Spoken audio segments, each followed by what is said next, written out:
Je vais appeler Elisabeth Laville, Emery Jacquilla, Mathieu Foucard et François Asselin à me rejoindre pour ce plateau sur la transition écologique.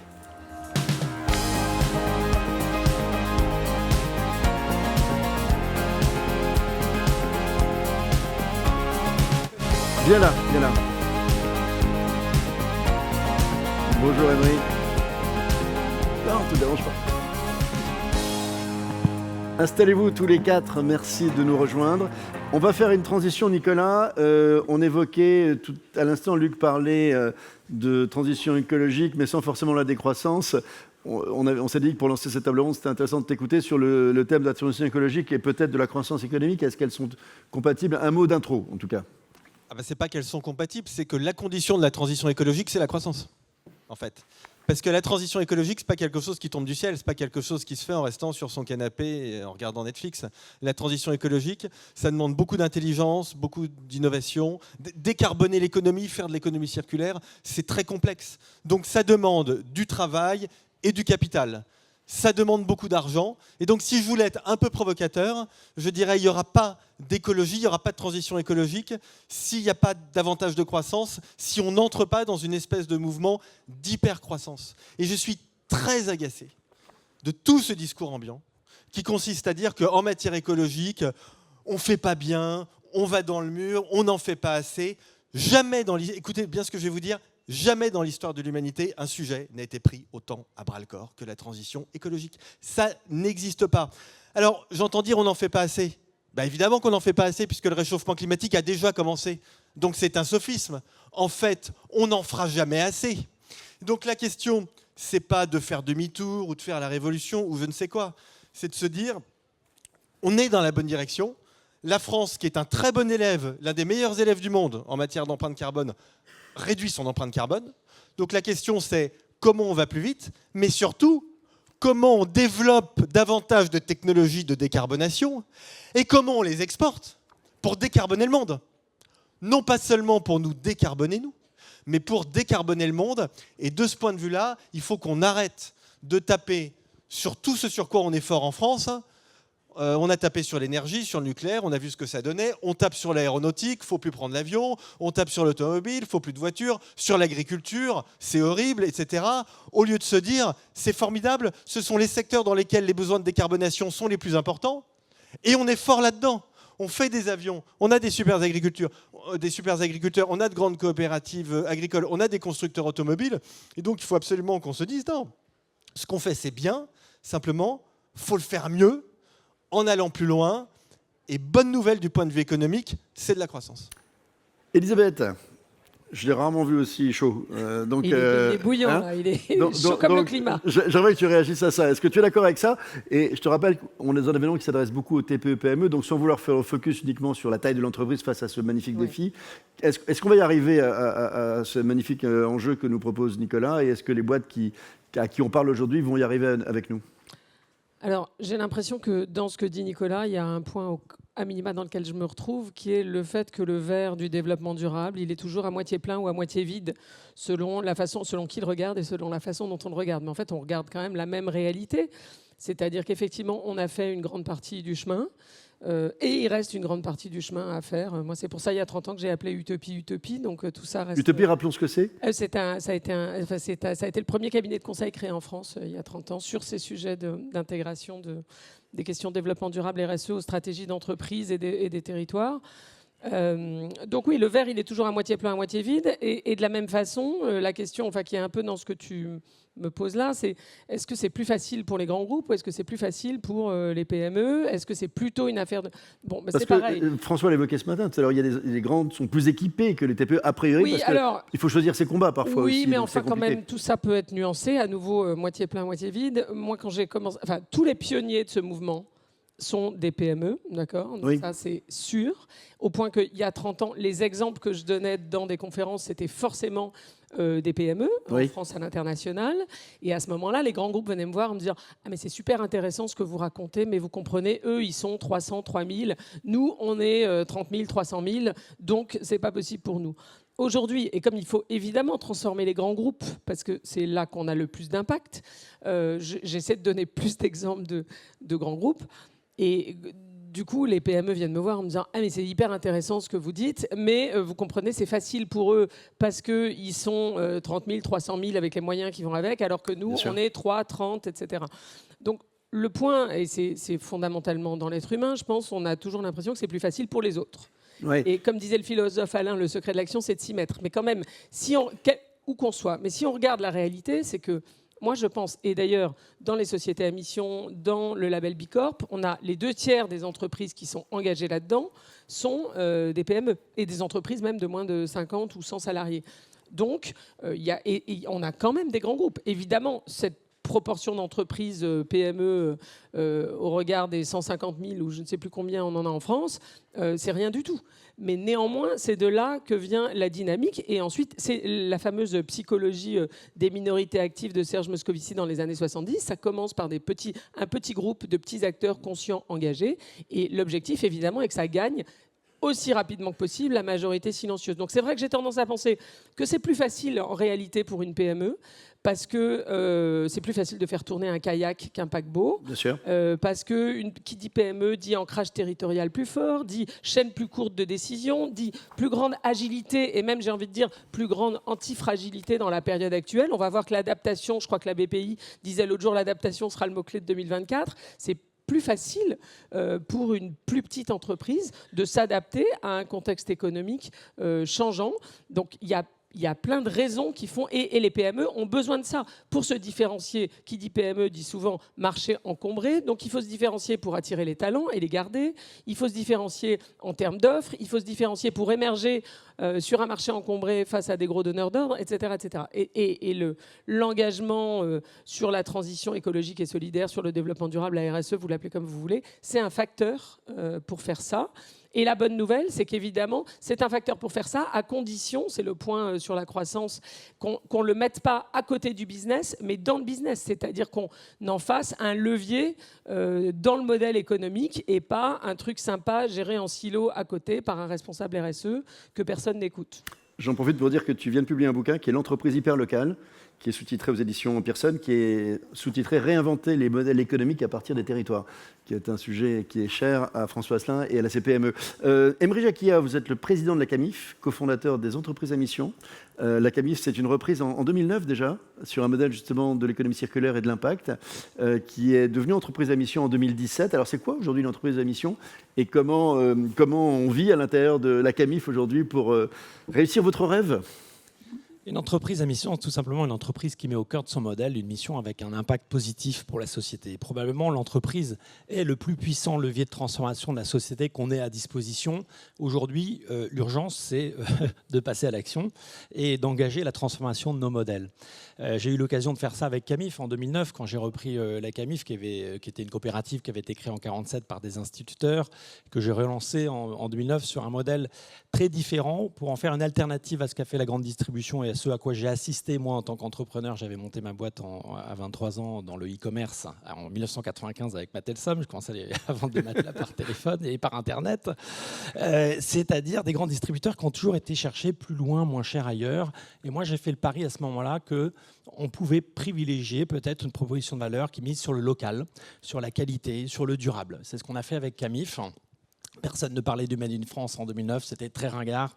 Il n'y avait pas encore ni le slip français, ni le ministre qui portait la marinière. Et de durable, on ne parlait pas à l'époque de durable beaucoup. Non, et pour nous, ça a été la façon de réengager tout l'écosystème de fabricants français. On travaille avec 125 fabricants français dans tout l'équipement de la maison aujourd'hui. Puis ensuite, on a fait un chemin qui a vraiment accéléré la transformation de notre modèle en 2013 avec la rencontre à la fois d'un fonds d'impact pour accélérer notre croissance et passer sur pas uniquement des clients qui avaient 65 ans d'âge moyen et qui étaient plutôt instituteurs à la retraite, mais des nouveaux clients qui représentaient l'avenir et le futur de CAMIF.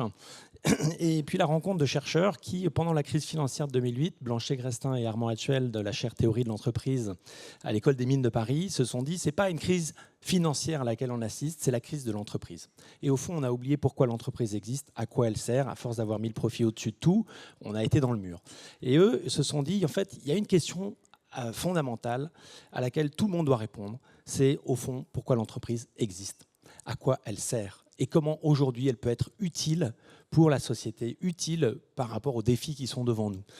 Et donc cette question nous a travaillé pendant 2 ans et demi. On a formulé notre raison d'être, on a inscrit dans nos statuts en 2017 et on a traduit ça en 5 objectifs de mission.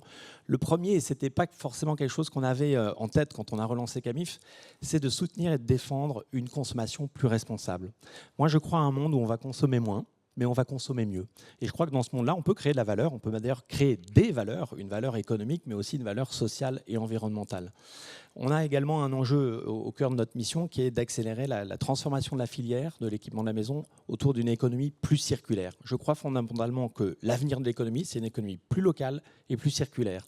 On a l'année dernière sorti le matelas Timothée, qui est un premier matelas entièrement fabriqué à partir de vieux matelas recyclés, qui est la première boucle d'économie circulaire au sein de la filière literie, qu'on a mis 4 ans à mettre au point, donc c'est le temps long. La transfo, elle va demander du temps, elle demande des investissements. Mais j'aime bien prendre cet exemple parce qu'il illustre bien ce qu'est l'entreprise à mission. Au fond, c'est vraiment quelque chose qui est au cœur de l'offre. C'est une transformation en profondeur de l'offre et ça crée une triple valeur pour nous, une valeur économique, une valeur sociale et une valeur environnementale. Une valeur économique parce qu'avec la crise qu'on traverse et l'inflation sur les matières premières qu'on a connues et que connaissent nos fabricants, sur l'acier, le bois, la mousse, ce matelas Timothée qui est fabriqué à partir de vieux matelas recyclés, lui, il n'a pas bougé, son prix n'a pas bougé. Donc en fait, ça a protégé nos marges dans une période très, très difficile. Donc valeur économique, valeur sociale, on a pu mesurer une étude d'impact, parce qu'on est au salon, impact PME, quel impact social? Un emploi à New York qu'on crée, c'est 10 emplois en France. Et une valeur environnementale, on est en train de développer les analyses de cycle de vie sur l'ensemble de notre catalogue produit.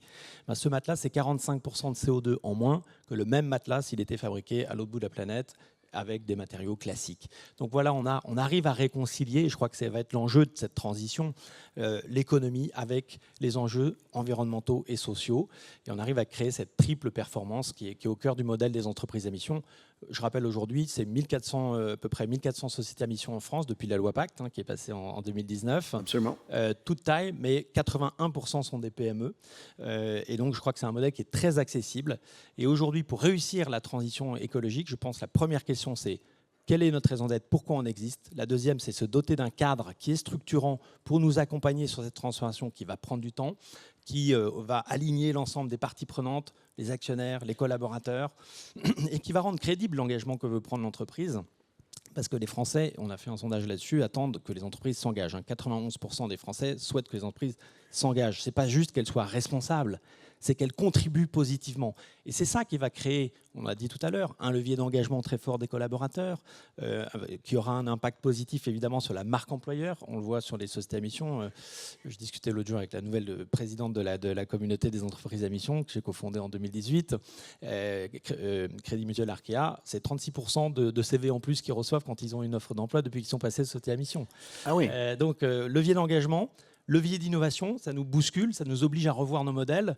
On a lancé avec Camif cette année la location de chambre bébé parce que en fait, c'est complètement débile d'acheter un lit bébé. On l'utilise. Ça dure quelques temps, oui. Nous, on a des meubles qui sont conçus pour durer 50 ans, mais au bout de 50 ans, le lit bébé, il a envie de sortir de son lit à barreaux. Donc là, on a un cas d'usage qui est excellent parce qu'on peut multiplier le nombre de vies de ce produit-là et levier du coup de performance au bout. C'est ça l'enjeu. Vous avez un point commun avec Mathieu Foucard, directeur général de Norauto, puisque lui aussi, il s'aperçoit qu'on peut louer des sièges bébés dans les voitures. Et là aussi, vous vivez, Mathieu, un moment incroyable pour la mobilité, parce que tout est remis en cause en ce moment, entre les différents types d'hybridation électrique. Et vous considérez que c'est une formidable moyen de mettre la pression vous m'avez dit, pour trouver notre étoile.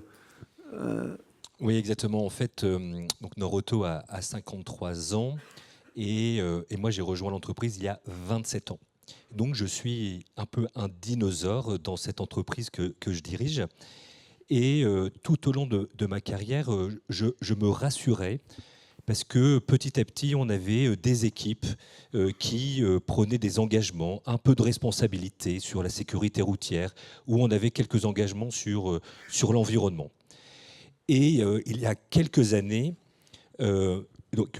j'avoue, j'étais rassuré, ça allait. Et on a eu quelques déclics. Vous avez parlé que la voiture allait probablement disparaître. Ça a été un message qu'on a reçu et qu'on s'est dit, en fait, on a un problème de pérennité de notre entreprise, de notre marque. Et on s'est dit, oh là là, on va mourir, plus personne ne croit à la voiture. C'est vrai que dans notre filière du secteur automobile, eh ben, on a une contribution vraiment négative sur la pollution, particulièrement de l'air. Et en fait, on a eu quelques déclics aussi parce que Elisabeth, il y a 5 ans, nous a secoués. Vraiment, fait ça très bien, je le dis vraiment humblement, parce que je croyais que quand on avait le DD à côté de nous, ça allait fonctionner. Et aussi, j'avais du mal à comprendre qu'il y avait une valeur business à intégrer complètement dans ma mission. Et c'est pour ça qu'on a entrepris tout un travail avec les équipes autour de notre mission. Je me permets juste, Mathieu, un commentaire. Vous m'avez dit au téléphone l'autre jour, je crois que c'est votre fondateur qui disait ça. Avant, il fallait être rentable pour être durable. Maintenant, c'est l'inverse.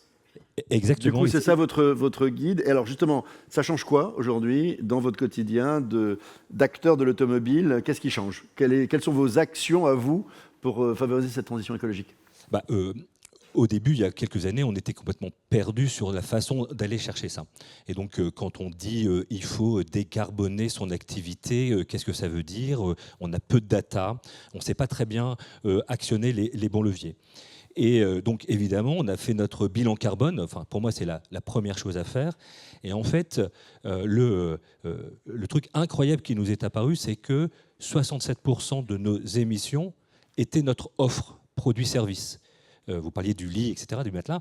Nous, c'est 67%. Ce n'est pas ce qu'on avait imaginé. Évidemment que l'énergie qu'on consomme dans nos bâtiments, le transport, etc., a un impact. Mais c'est 67% de notre offre. On émet 1 million de tonnes de CO2 par an. Et en fait, en creusant, 27% est dû aux pneumatiques que l'on vend. Et là, on s'est dit, mais qu'est-ce qu'on peut faire? Et parfois, nous, on est un peu trop humble. On vient du nord de la France. On n'ose pas toujours trop hausser les épaules. Et on s'est dit, mais face aux manufacturiers de pneumatiques, que peut-on faire?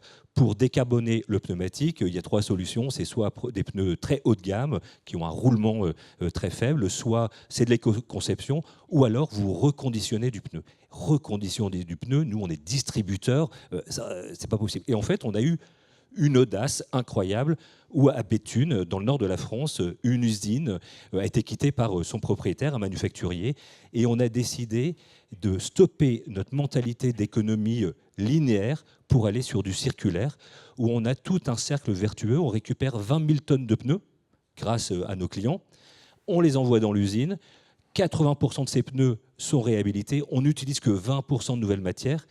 Et on a créé notre pneu Léonard. On en a vendu 70 000 pour l'instant. À la marque qui est affichée, du coup. Voilà, on a notre marque à nous. On est hyper fiers. Et c'était quelque chose qu'on n'aurait pas pu imaginer il y a quelques années. Donc on s'est un petit peu dépassé. Parfois, on est inquiet sur monter cette chaîne de valeur, devenir industriel pour nous, distributeurs. Mais en fait, ça rend hyper fiers déjà nos collaborateurs. Et on parlait beaucoup de sens ce matin, ça là-dessus, on a vraiment une preuve très concrète du sens qu'on peut apporter à nos clients évidemment, mais nos clients automobilistes, mais surtout à nos collaborateurs d'abord. J'imagine qu'il y a beaucoup d'autres exemples à évoquer, notamment par rapport à tous les formats possibles aujourd'hui de la mobilité, entre l'électrique et d'autres formes de mobilité, mais on n'a pas le temps ce matin malheureusement. François Asselin, notamment par rapport à ton univers à toi, celui des TPE-PME, est-ce que tu considères qu'elles sont prêtes ou pas sur cette transition écologique? Qu'est-ce qui fait, si on reprend notre signature de Réussir 2024, aussi sur ce sujet-là, quel est ton point de vue? Moi, mon point de vue, c'est que la transition écologique, c'est un magnifique outil pour réconcilier deux mondes. Celui qui pense à notre place et celui qui fait. On a un petit peu le camp des faiseux et puis le camp des diseux. Et vous avez les diseux qui disent aux faiseux ce qu'il faut faire, mais qui ne feront jamais ce qu'ils demandent de faire aux faiseux. Et je pense qu'il faut arriver à réconcilier ces deux mondes. Comment je l'illustre? C'est que, et vous l'avez très bien illustré dans vos propos, hein, la transition écologique ne peut pas fonctionner sans la performance sociale, la performance économique. Tout s'arrête. Voilà, c'est un tout. Voilà. Et c'est pour ça que parfois, on est très courroucé par des campagnes comme celle récente de l'ADEME, où vous prenez l'exemple du dévendeur. Derrière, qu'est-ce qui joue derrière? Vous avez des industriels, d'ailleurs, du nord de la France, dans l'industrie textile, qui aujourd'hui prennent des risques considérables Pour relocaliser la production. Pour relocaliser la production, parce que sinon tout vient d'Asie. Pour relocaliser la production, ils se numérisent, robotisent, enfin bref, ils font de l'innovation au quotidien, ils font très attention à leurs intrants, etc., leur impact carbone. Donc c'est magnifique ce qui est en train de se passer. Mais si on leur coupe, entre guillemets, l'herbe sous le pied en ayant des messages du style décroissance, et tu l'as très bien dit Nicolas, bah, tout s'écroule, tout s'effondre. Voilà. Et puis derrière ça, vous imaginez, aujourd'hui, le commerçant indépendant, qui est quand même un modèle économique fragile, lui, qu'est-ce qu'il risque? Qu'est-ce que c'est la salarié risque? Il risque tout. L'industriel, qu'est-ce qu'il risque? Qu'est-ce qu'il risque avec la salarié? Il risque tout. Ceux qui imaginent cette campagne, qu'est-ce qu'ils risquent? Pas grand-chose. Les faiseux, les diseux. Il faut réconcilier ces deux mondes. Et moi, ce que je constate aujourd'hui, c'est que quand je vais à l'encontre de mes entreprises, entrepreneurs, adhérents, c'est gagné sur le fond.